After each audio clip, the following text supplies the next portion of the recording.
د 2019 میلادي کال ټي لیګ له افغان لیګ وروسته پیلېږي. سلامونه دوستانو، هیله لرم چې روغ او جوړ به یاست. همدا مهال تاسو ګورئ افغان ټایپس چینل. کوم افغان ټایپس چینل نه وي د سره سبسکرایب کړئ، سبسکرایب یې کړئ او سره څنګ کې د بیل نشان هم ووهئ. د 2019 میلادي کال ټي لیګ له افغان لیګ وروسته پیلېږي. د عربي متحده اماراتو غوره لیګ چې له نورو لیګونو څخه یې توپیر په اورونو کې دی، د اکتوبر په 23مه نیټه پیلېږي. له دې وړاندې به د افغانستان کرکټ لیګ په شارجه کې پای ته رسیږي او بیا به ټي لیګ پیلېږي. د افغانستان سوداګریز کرکټ لیګ د اکتوبر په 5مه نیټه پیلېږي او د همدې میاشتې تر 21مې نیټې پورې به دوام وکړي. تیر کال د افغانستان کرکټ لیګ لومړی پړاو بلخ لوبډلې ګټلی و او لوبډلې مشر محمد نبي اساخیل و.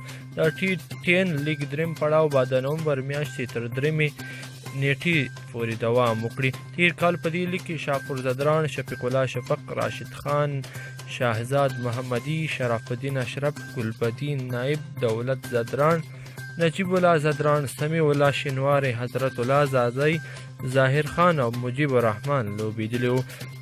په دې لوبو کې 8 لوبډلې شامل دي چې کریلا نایټس لوبډلې په 2019 میلادي کال کې لومړی ځل اتلولي د ایون مورګن په لوبډل مشري کې یوړه.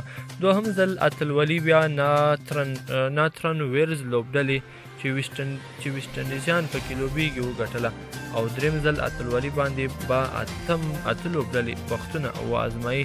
د ټي لیګ لوبې پښتون لوبډلې په بخښنې سره د ټي لیګ لوبډلې پښتون لوبډله، کیرلا نایټس لوبډله، مرتا عربینز لوبډله، پنجابي لیجنډز لوبډله، کراچینز لوبډله، نارترن ویرز، راجپوتوس او بنګال ټایګرز. خو تیر کال پکې د سیندیانو لوبډله هم ولوبېده. راشد خان تیر کال له عربینز لوبډلې سره، سمیع الله شینواری له سیندي لوبډلې سره، شهزاد له راجپوتس لوبډلې سره، شفق شرف الدین شاپور بیا له پښتون لوبډلې سره ولوبېدل.